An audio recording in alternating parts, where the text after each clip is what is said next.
G'day and welcome to Does It Matter? Anthony Albanese, the PM, has said he's going across, I don't know if he has yet or not, he's going to India to talk with the Indian Premier about bringing 750,000 Indian workers, construction workers across to build about 1 million homes here. Now, why he thinks that was going to be a well-received idea, I do not know for the life of me, okay? And I'll explain how most Australians will tend to see that. But on top of the fact that they promised to already build 1.27 million homes, and a leak, which was on the Friendly Geordie, it was on the left wing as well as right wing news outlets, a leak a few weeks ago showed that they don't anticipate being able to complete it. They're behind on the construction times, and they're looking at 600,000 to 800,000 rather than 1.27 million, which was already thoroughly inadequate. 1, 2, 3 million would be inadequate to truly adjust the housing market to allow first home owners to just step in on a single wage, not 2 wages. That's insane. We've got to get that. That's got to go. And buy a property that they can live in. And to lower rents. Well, the only way rents are never going to go down while mortgages don't go down. And mortgages are never going to go down unless supply exceeds demand. And there are far too many people property reserving and land banking, rich people who control the real estate, the banking industries, the real estate industries, who themselves are politicians. Politicians have more landlords amongst them than any other occupation, followed shortly by lawyers. How interesting.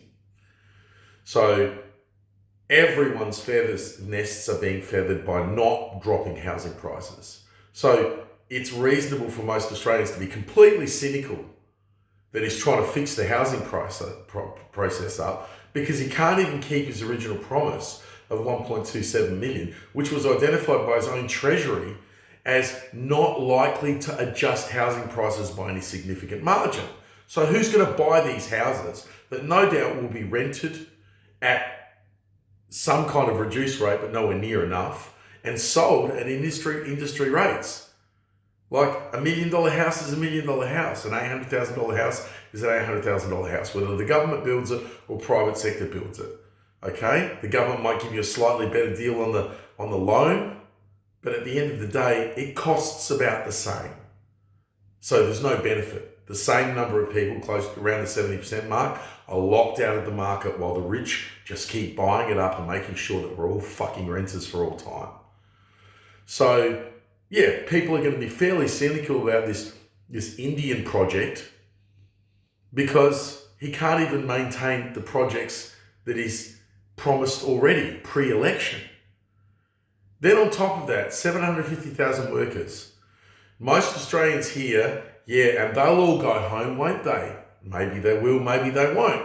But the average Aussie is going to be very cynical, considering the open barn doors that we've had for migration policy for the last 20 odd years over multiple parties. It's no surprise if Australians don't think these guys are going to go home. Most of them will stay. It's a reasonable supposition to make.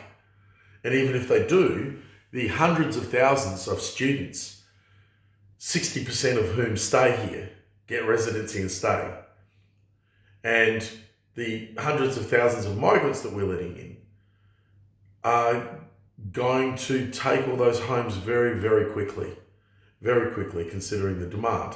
And do other banks and real estate companies and all the landowners going to stop using negative gearing and various tax incentives to property reserve, to hold properties back from the market, to make sure the prices stay nice and high and keep climbing, which also looks great for GDP.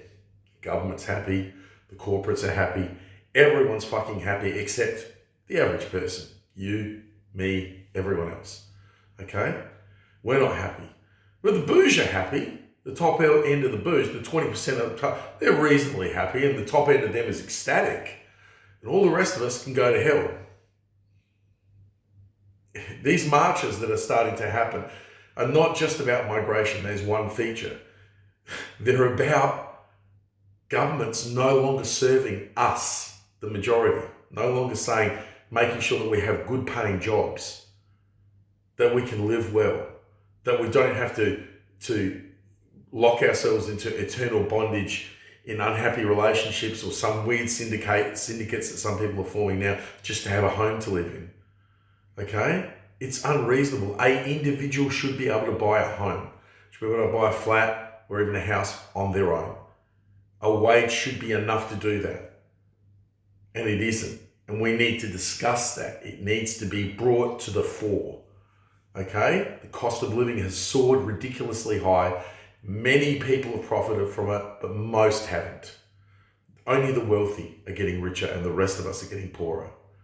So yes, Australians have every right to be horribly cynical about this new Indian venture because it's not going to come to anything. They're not going to benefit from it at all. We need 5 to 10 million houses built in the next 4 years, not 1 million, not 2 million, not 500,000. We need 5 to 10 million houses built, and that would cost the rich bouge too much money in asset loss. They would lose asset prices for quite a few years. It would benefit the country, it would help all of us, but they don't care.